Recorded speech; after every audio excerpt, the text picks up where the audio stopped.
बिस्मिल्लाहिर्रहमानिर्रहीम। अस्सलाम वालेकुम जनाब। स्टोरी मैंने एक ही शेयर करनी है और स्टोरी यही है, मैंने थंबनेल पे भी लिखा कि खान साहब गिरफ़्तार भी होंगे, खान साहब नाअहल भी होंगे। ये फ़ैसला हो चुका है और सबसे ज़्यादा इस फ़ैसले का खान साहब को पता चल चुका है। इस वक्त खान साहब बिल्कुल हेड ऑन कोलिजन में हैं पाक फ़ौज के साथ। बहुत ही अनफॉर्चुनेट सिचुएशन है, बहुत ही बदकिस्मती है कि एक सियासी जमात का रहनुमा वो आवाम को उकसा रहा है खुदा न खास्ता पाक फ़ौज के साथ टकराने के लिए। ये ऐसे ही है। मैं कोई गलत बयानी नहीं कर रहा। ये जो जलसा हुआ है इसको आप 2 दफ़ा सुन लें। मैंने पूरा जलसा सुना है खान साहब का सोशल मीडिया पर। तो कुछ तो वो चूँकि चैनल को चला रहे थे तो वो तो डिले मैकेनिज़्म या फिर रिकॉर्ड करके बीच में से काट लेते थे, लेकिन उनका अपना फेसबुक पेज और बाकी सोशल मीडिया उन्हें फुल दिखाया है। फुल उन्होंने, मैं आपको कुछ सैंपल के तौर पे दिखा भी दूं, फिर उसके बाद मैंने आपके साथ बहुत ही अंदर की बातें आज डिस्कस करनी है। मामला क्या है ये बताऊंगा। ये ज़रा आप एक सैंपल के तौर पे छोटा सा नमूना, जैसे कहते हैं ना शेख रशीद साहब के दाल का अपना चावल का एक दाना देख का, ये जरा चेक करें। क्योंकि मैं अपने न्यूट्रल से मुखातिब हूं, मैं आप जरा उनको बताना चाहता हूं हमारे से हुआ क्या। जब 25 मई को हमारे ऊपर पुलिस ने तशद्दुद किया तो पुलिस के अंदर से मुझे बताया गया,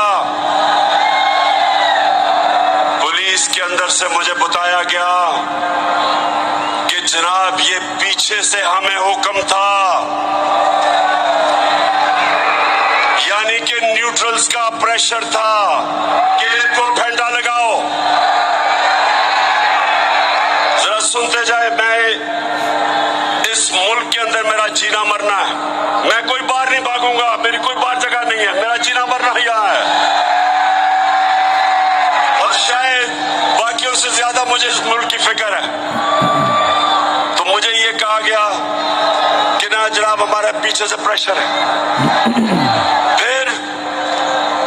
चीफ इलेक्शन कमीशन हर फैसला हमारे खिलाफ दे रहा है, पूरा ये जो मुझे डिस्क्वालीफाई करने की कोशिश है।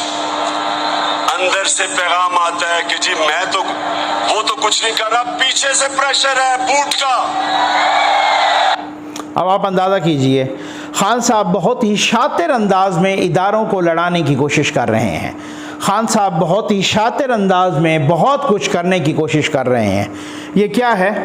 ये बहुत ही शातराना अंदाज है, बल्कि ये बहुत ही, मैं माज़रत के साथ कहूँगा कि शैतानी अंदाज है। अब एक इल्ज़ाम लगा दिया कि चीफ इलेक्शन कमिश्नर ने अंदर से हमें पैगाम दिया कि मैं तो कुछ नहीं कर रहा, न्यूट्रल्स मुझे मजबूर कर रहे हैं, पाक फौज मुझे मजबूर कर रही है, कंट्रोल टावर मुझे मजबूर कर रहा है। पुलिस वाले कहते हैं खान साहब हम तो आपके खिलाफ कुछ नहीं कर रहे, हमें तो फौज ये कह रही है कि इनको फेंटा लगाओ। और जनाब फिर खान साहब ने कहा कि मुझसे लोग मिलने आते हैं बनीगाला, तो नीचे पुलिस की चौकी है ना बनीगाला चौक पर, तो वो नीचे, इनका घर ऊपर है पहाड़ी पर, तो कहते हैं कि जी नीचे उनके बूट उतारे जाते हैं। ये खान साहब ने अपने जलसे में कहा नीचे उनके बूट उतारे जाते हैं। और हम पूछते हैं कि ऐसा क्यों है, तो वो कहते हैं न्यूट्रल्स ने कहा है। तो फिर कहते हैं कि न्यूट्रल्स ये जान जाओ कि जो भी काम गलत हो रहा है आपके ऊपर आ रहा है। फिर धमकी दी उनको और ये कहा कि जी श्रीलंका बनने वाला है, ये मेरी धमकी, ये मेरी पेशन गोई है, ये आप देख लीजिएगा, ये मुझे खदशा है, ये श्रीलंका बनने वाला। अगर आप मुझे इधर उधर करोगे, कहीं मुझे फारिग करोगे, आप एक पार्टी को मेरी को फारिग करोगे, तो फिर मैं नहीं रोक पाऊंगा, फिर ये श्रीलंका बनेगा। फिर यानी कि उनका कहने का मकसद ये था कि खुदा न खास्ता अवाम पूरे के पूरे, और ये तहरीके इंसाफ के व्हाट्सएप के ग्रुप्स में और मुख्तलिफ जगहों पे ये चलना शुरू हो गया है कि अवाम अब फौज से टकराएंगे। खुदा न खास्ता अल्लाह ताला इस तरह की नौबत ना। और मैं आपको बता दूं कि ये पाकिस्तान है, ये श्रीलंका नहीं है। अवाम अपने फ़ौज से नहीं टकराते। आपने हेलीकॉप्टर हादसे में जिस तरीके से जो है ना, आज फवाद चौधरी ने माना है, आज फवाद चौधरी ने अपनी प्रेस कॉन्फ्रेंस में माना है, उन्होंने कहा है कि जनाब ये जो हैं, ये जो जिस तरीके के उनसे वो उन्होंने प्रेस कॉन्फ्रेंस की, आज की बात है, तो उन्होंने कहा हमें कहा जाता है कि हेलीकॉप्टर हादसे में आपने मजाक उड़ाया और शोधा की ट्रोलिंग की। तो ये कुछ ट्वीट्स हैं जो हमारे सोशल मीडिया सेल से हैं, ये आप सुन लीजिए। मैं अगर गलत बयानी कर रहा हूँ तो हर्जाना दूंगा इसका। कहते हमारे सोशल मीडिया सेल से कुछ लोगों ने ट्वीट्स किए हैं और साथ ये भी कहा कि जाहिर है उनकी ड्यूटी है, वो इस चीज़ के पैसे लेते हैं। तो अब आप अंदाज़ा कीजिए कि वो साहब मान गए हैं कि ये हमारे लोगों ने किया है। अब बहुत सारी हद तक खान साहब के गिर्द घेरा तंग हो गया है। खान साहब को पता चल गया है मैंने गिरफ्तार, खान साहब पे दहशतगर्दी का मुकदमा कट चुका है। ये कल के वाक़यात में जिस तरह से धमकी दी, धमकियां आज भी उन्होंने दी हैं, आज उससे ज़्यादा 2 गुना ज़्यादा ख़तरनाक स्पीच कर दी है खान साहब ने। उसकी वजह यह है आज न्यूट्रल्स को उन्होंने धमकी दी है, आज पाक फ़ौज को उन्होंने धमकी दी है। खान साहब जब भी कैथारसिस कर रहे हों, खान साहब जब भी बहुत ज़्यादा गुस्से में हों, तब आप समझ जाएं कि मामलात बहुत ज़्यादा ख़राब हैं। और ये कौन उनको ख़राब करवा रहा है, मैं पूरी ज़िम्मेदारी के साथ, मैं कोई शुरली नहीं छोड़ रहा, मैं गैर ज़िम्मेदाराना बात इंशाअल्लाह करने का आदी भी नहीं हूँ। मैं पूरी ज़िम्मेदारी के साथ कह रहा हूँ कि वही लोग हैं या वही बंदा है या वही कुछ बंदे हैं जिनको बहुत आस उम्मीद लगी हुई थी और जनाब वो फिर उन्होंने खान साहब की चाबी भरी और उन्होंने अपना भी सत्यानाश किया, उन्होंने खान साहब का भी बेड़ा गर्क किया। और अभी भी उनको ये उम्मीद है, वो बेसिकली किन को टारगेट कर रहे हैं वो भी बहुत अच्छे से, हमारी कुछ लिमिटेशंस होती हैं, हमारी कुछ हदूद होती हैं, हदूद व कयूद होती हैं, हम नहीं बता सकते, लेकिन बहुत ही सीनियर संजीदा लोग हमें सुनते हैं, अल्हम्दुलिल्लाह मुझे सुनते हैं और आप लोगों का प्यार है। तो मुझे कोई नाम बताने की या बहुत ज़्यादा डीप जाने की ज़रूरत नहीं, आप इशारा समझ जाते हैं, बहुत अच्छे से समझ जाते हैं। उन्हीं लोगों ने खान साहब का सत्यानाश किया है जिन्होंने अपना सत्यानाश भी किया है। अब चूंकि उनकी उम्मीदें डूब रही हैं तो उन्होंने खान साहब को अभी भी चाबी भरी हुई है कि किसी तरीके से हम नहीं खेलेंगे तो कोई भी नहीं खेलेगा, विकेटें भी खराब करो और तोड़ दो और पिच भी उखाड़ दो और ग्राउंड का भी सत्यानाश करो। खान साहब को इस चीज़ पे वो उकसा रहे हैं। खान साहब का आप यकीन कीजिए, मैं जिम्मेदारी के साथ बात कर रहा हूँ। कल पीटीआई के एक बहुत ही अहम रहनुमा से मेरी बात हो रही थी और वो बहुत ज़्यादा परेशान थे। वो कह रहे थे कि नकवी साहब ये बग़ैर बोले सोचता है, ये बहुत ही ऑथेंटिक रहनुमा, बहुत ही बड़ा नाम, ये मैं आपको ज़िम्मेदारी के साथ कह रहा हूँ। कहते हैं कि जी ये गैर ज़िम्मेदाराना अंदाज में बोलता है, ये सोचता नहीं है और सोचे बिना बोलता है। ये इस तरीके से हमें बहुत ज़्यादा फ़िक्र है इस चीज़ की कि पाक फ़ौज के ख़िलाफ़ इनकी हर्जा सराई और जो लोग इनके इर्द गिर्द हैं, कुछ लोगों के उन्होंने नाम भी लिया, अब मैं शायद नाम नहीं लूँगा क्योंकि मैंने उनसे इजाज़त चाही, तो उन्होंने मुझे कहा कि नहीं अभी नहीं, जब ये नाम लेना होगा तो मैं आपको खुद इंटरव्यू दूंगा, ठीक है। तो बस ये बात, ये सूरत हाल है। अब उसके बाद जो है ना मुझे बहुत ज़्यादा अफसोस है। यहाँ पर ये जो कहा जाता है ना, जो जोम है खान साहब को, जी आप तो बहुत को पॉपुलर लीडर हैं। भाई पॉपुलैरिटी का गेज क्या है, उसका पैमाना क्या है, पॉपुलैरिटी का मयार क्या है, लिटमस टेस्ट क्या है। आपको याद है कि जब जुल्फ़िकार अली भुट्टो को तख्ते-ए-दार पे लटकाया गया 1970 के इलेक्शन में, जुल्फ़िकार अली भुट्टो की कितनी सीटें थीं? 200 में से 155, 2/3 मेजॉरिटी से भी ज़्यादा थी, है ना, ठीक। नवाज शरीफ साहब की जो सीटें जब उनको अभी नाअहल करवाया गया सुप्रीम कोर्ट ऑफ पाकिस्तान से और जिस तरीके से उनको पनामा खेलते हुए इकामा पे उनको निकाला गया, उस वक्त भी उनकी 190 से ज़्यादा सीटें थी, 2/3 मेजॉरिटी के आसपास थी, ठीक है ना। खान साहब आपकी तो अपनी सीटें आपके तो 172 भी पूरी नहीं हो रही थी, आपके तो 7, 4, 8 पता नहीं कितनी जमातें थी उनके तहत से, कोई बाप वाले तो कोई कौन वाले, तो इनके मिला मुलू के तो आपको किस तरीके से पंजाब में किसकी मेजॉरिटी थी, उनको किस तरीके से नून लीग की मेजॉरिटी को माइनॉरिटी में बदला गया। आप तो अपने ही दौर में सारे के सारे इलेक्शन हार गए। अगर जुल्फ़िकार अली, आप तो एक झूठे बयानिए की बुनियाद पर पॉपुलर हैं। आप कैसे पॉपुलर, आप कैसे इनकलाबी हैं? वो तो एक झूठा बयानिया है। जिनके खिलाफ आप बयानिया बना रहे हैं उन लोगों को तो आप मिन्नतें समाजते कर रहे हैं, उन लोगों को तो आप फर्मे बना के आप कह रहे हैं कि जी हमारी मदद करें। आज मैं पढ़ रहा था कि वो चीकू जिसने मस्जिद नबवी की तौहीन करा दी, उस चीकू ने ख़त लिखा है हुकूमत बरतानिया को और कहा है कि जनाब हम मरे जा रहे हैं, बस इमरान खान के ख़िलाफ़ बड़े गड़बड़ हो रही है वहाँ पे, आप यहाँ से अपना सफारती दबाव डालें। ये चीकू कह रहा है। तो आप कभी बरतानिया के बूट पकड़ लेते हैं, कभी अमेरिका के जूते पकड़ लेते हैं, तो आप तो इनकलाबी हैं ही नहीं ना। आप इनकलाबी होते मैं आपके साथ खड़ा होता सबसे पहले। भाई आप कैसे इनकलाबी हैं? आपको खुमैनी हैं, आपको चे गुवेरा हैं, आप कोई नेल्सन मंडेला हैं, आपको मौ ज़ेतुंग हैं, आप कौन, आप कैसे इनकलाबी हैं? आपको इनकलाबी होते तो तब है ना। कौन से इनकलाबी हैं? वो जो इनकलाबी, अब शहबाज गिल साहब इनकलाबी हैं। शहबाज गिल साहब आजकल पुलिस वाले तफ्तीश के लिए वो उनके जाते हैं तो उनके पैर पकड़ लेते हैं वो, ठीक है ना, वो इनकलाबी हैं। इनकलाबी हैं जब मियाँ जावेद लतीफ़ साहब जैसे लोग। अब मैं किन किन का नाम लूँ? मैं बहुत सारों का नाम ले चुका हूँ। कुछ लोग कह रहे हैं कि जनाब पिछली वीडियो में आपने अली वज़ीर का नाम नहीं लिया था। बिल्कुल अली वज़ीर इनकलाबी हैं जनाब, उनके चेहरे पे कभी शिकन तक नहीं देखी किसी ने, वो इनकलाबी हैं, ठीक है ना। मैं बहुत सारों का नाम ले सकता हूँ। इनकलाबी हैं जिन्होंने जेलें काटी हैं, जिन्होंने सऊबतें बर्दाश्त की हैं।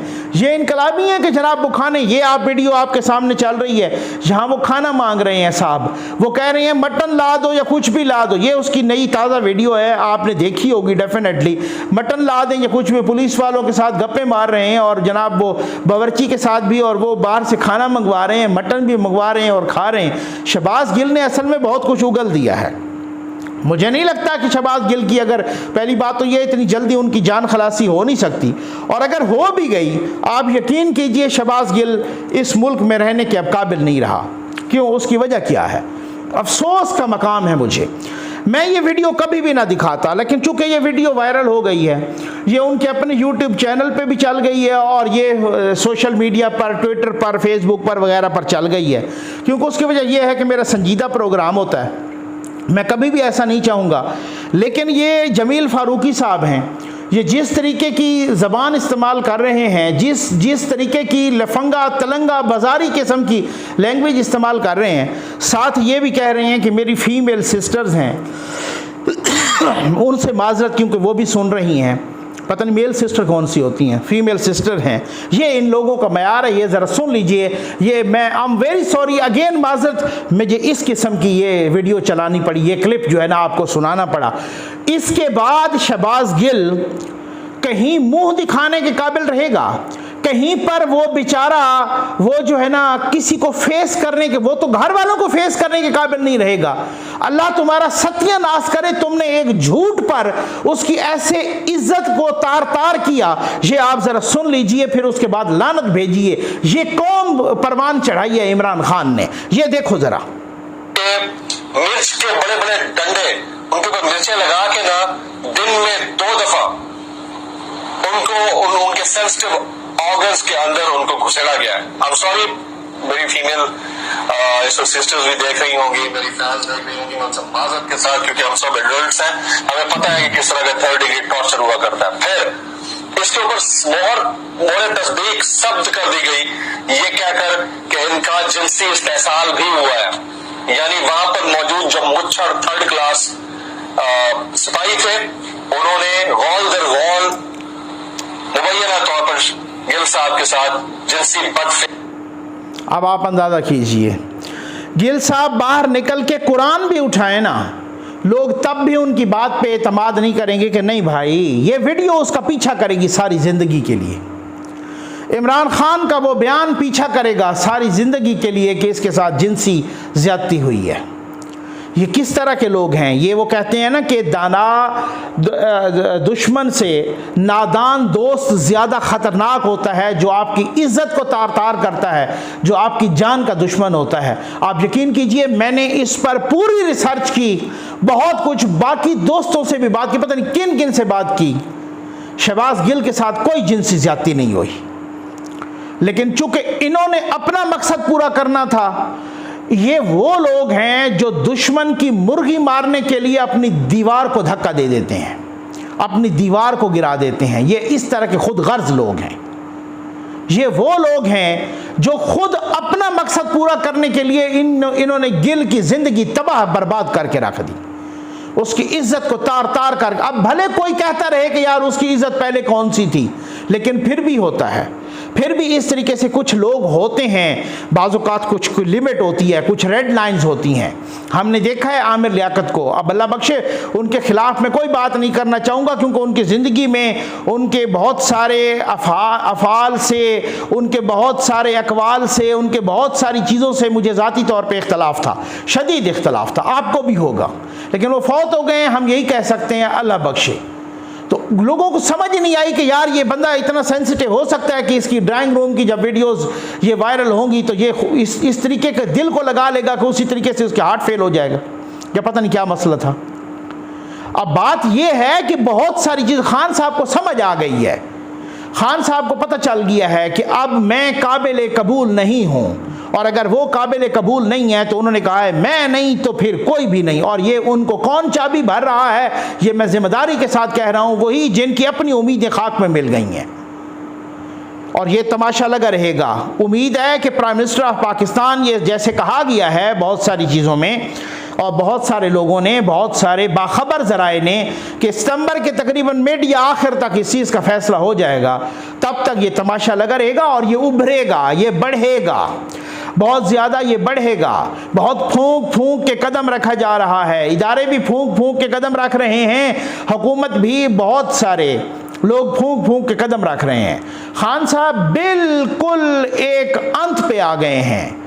खान साहब ने, जैसे कहते हैं ना कश्तियाँ जलाना, जैसे कहते हैं हर एक चीज़ को आग लगाना, तो उनके अपनी पार्टी के अंदर लोग बहुत परेशान हैं। वो कहते हैं यार हम तो बहुत ज़्यादा परेशान हैं कि ये क्या कर रहा है ये बंदा, ये किस तरीके की क्या सूरत हाल है। तो ये बहुत अफसोसनाक सी सूरत हाल है। खान साहब ये मुकाफात अमल है। ये आपने देखा नहीं कि जिस तरीके से आपने 3 दफ़ा के इलेक्टेड प्राइम मिनिस्टर को नाअहल करवाया उस वक्त। अब मसला ये है कि खान साहब वो पता क्या क्यों हर बात न्यूट्रल्स पे डाल रहे हैं। एक तो उन्हें लड़वाना है इदारों को इदारों के साथ, एक गलतफहमियाँ पैदा करनी हैं, एक बहुत ज़्यादा गड़बड़ मिसअंडरस्टैंडिंग पैदा करनी है कि जी अच्छा चीफ इलेक्शन कमिश्नर ने कहा है कि मैं तो कुछ करना ही नहीं चाहता था, यही न्यूट्रल्स मुझे कह रहे थे।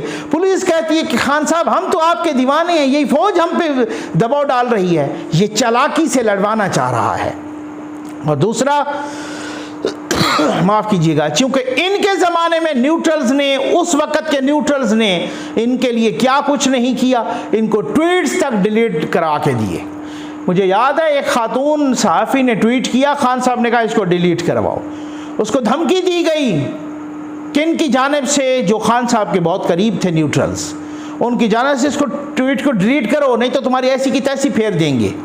उसको ट्वीट को डिलीट कराया गया, प्रोग्राम्स को बंद करवाया गया, लोगों के रिकॉर्डेड प्रोग्राम पता चल जाता था अब ये चलना है नहीं चलेगा, इसमें ये लफ्ज़ हैं, ये फलां काटना पड़ेगा, इसको म्यूट कर दो, ये गेस्ट खान के खिलाफ बोल रहा है, ये गेस्ट गलत बोल रहा है, इसको उठा दो।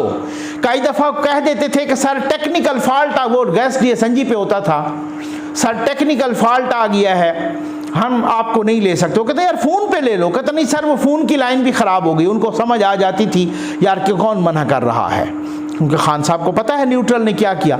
वो गेस्ट जो कि स्टूडियो में आया होता था, उसके बाद ब्रेक ली जाती थी, उसके बाद ब्रेक लेके वो एंकर पे डाल दिया जाता था कि भाई आप इसको मनाएं किसी तरीके से कि बस आप ब्रेक में इसको फारिग करें गेस्ट को, हम पे बहुत ज़्यादा प्रेशर आ गया है। वो ब्रेक में उस गेस्ट को किसी तरीके से फारिग किया जाता था।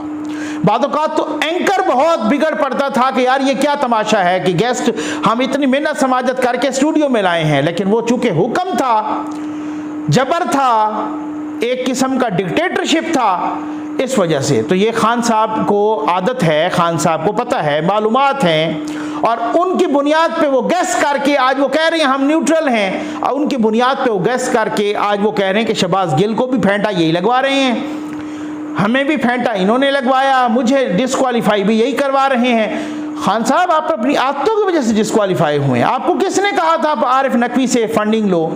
आपको किसने कहा था आप वो रोमिता शेट्टी के कौन हैं, अरमिता शेट्टी वो इंडिया वाली, उनसे आप फंडिंग लो? आपको किसने कहा था आप यहूदियों से फंडिंग लो? आपको किसने कहा था आप 351 कंपनियों से फंडिंग लो? आपको किसने कहा था आप इसराइलियों तक से फंडिंग लो? ये मैं तो नहीं कह रही, तो रिपोर्ट में आया है ये तो। और तो आपका चहीता अरशद शरीफ जो भाग गया है वो प्रोग्राम कर चुका है, इस पर आपको बता चुका है। आपको किसने कहा था 351 कंपनियों से बाहर से? आपको किसने कहा था झूठे हल्फनामे जमा करवाओ? आपको किसने कहा था तोशा खाना बेचो, बेच के खा जाओ और अपने असासों में शामिल भी ना करो उनको? ये आपको न्यूट्रल्स ने कहा था आप इस तरह से करो। अब आपके गिर्द एक घेरा तंग हो गया है। आप खातून जजेस तक को धमकियां दे रहे हो, अब हम ख्याल वाले भी डिफेंसिव पे आ गए, वो भी आपको डिफेंड नहीं कर सकते, क्योंकि आपने हर किसी को इस तरीके से अपनी आदतों की वजह से बैक फुट पे डाला है। लेकिन कुछ लोग हैं जो आपकी चाबियां भर रहे हैं, अल्लाह ताला उनके अज़ाइम को नाकाम करे। मैं कहता हूं, जो पाकिस्तान के खिलाफ ये चाबियां भर रहे हैं, भाई अगर एक पाकिस्तान के दिफा का ज़ामिन इदारा है और आप अवाम में खड़े होकर, आप एक अवामी बंदे हैं, अवामी सियासी लीडर हैं, और आप अवाम में खड़े होकर कहते हैं कि ये अवाम टक्कर जाएगी फौज से, को खुदा का खौफ करें यार। ये अब तक 1947 से लेकर अब तक किसी ने कहा है? आज आप इनका जलसा सुने सारे, आपको मैं हरजाना दूंगा। अगर यही मतलब नहीं है कि आपने अगर मेरे साथ कोई इस तरह से किया तो ये मैं अवाम को काल दूंगा, आपके साथ टकरा जाएगी, ये क्या इससे बड़ी, मैं कहता हूं जो शहबाज गिल ने भीपर दिया है नैयर भाई को, ये उससे भी ज्यादा खतरनाक है। उसने तो फौज के अंदर बगावत कराने की कोशिश की, ये साहब अवाम को टकरा रहे हैं फौज के साथ। कभी ऐसा हुआ है? वो न्यूट्रल्स ने भी तौबा कर ली है और कहते हैं यार ऐसे बंदे को, एक दूसरे को कह रहे हैं, जी हाँ ये मालूमात की बुनियाद पे मैं कह रहा हूं, एक दूसरे कह रहे हैं कि भाई कहते नहीं थे हम आपसे, इसको इस तरह से नहीं करें।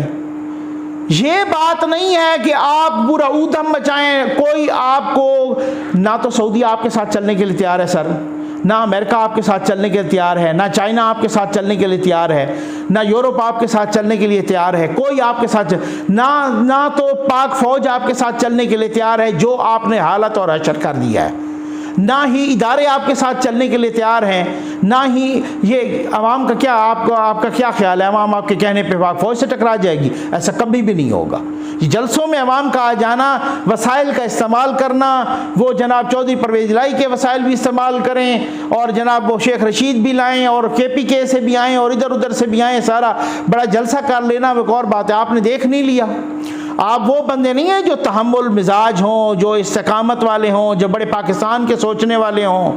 आप तो अपने रिश्तेदारों का नहीं सोचते, आप तो नईमुल हक जैसे दोस्त के जनाजे पे नहीं गए, आप कितने किसी के वफादार हो सकते हैं? आप सिर्फ और सिर्फ अपनी ज़ात के साथ वफादार हैं, आप सिर्फ और सिर्फ माज़रत के साथ एक खुदगर्ज इंसान हैं। आपने अकबर एस बाबर का, आपने जस्टिस वजीउद्दीन का, आपने जावेद हाशमी साहब जिनके घर आप चल के गए, आप उनको कहा कि मेरी पार्टी ज्वाइन करें, चेयरमैन आप बन जाएं, आपने उनकी कदर नहीं की। आपने हामिद खान जैसे बंदे की कदर नहीं की, आपने ऐसे ऐसे लोगों की कदर नहीं की। आप सिर्फ खुद गर्ज हैं, आपको अपनी ज़ात से गरज है। तो आपके ख्याल में कि अगर आपको ये पता होता कि आज मेरे साथ 4-5 लाख लोग, 10 लाख लोग निकलते हैं, आप देर करते? कभी भी नहीं। आपको पता है कि फिर भी मैं पंजाब और खैबर पख्तूनख्वा में कोशिश करके देख लूँ, टक्करें मार के देख लूँ, 10,000 बंदा भी नहीं आएगा फौज के खिलाफ मेरे साथ। आपको कन्फर्म है 100%।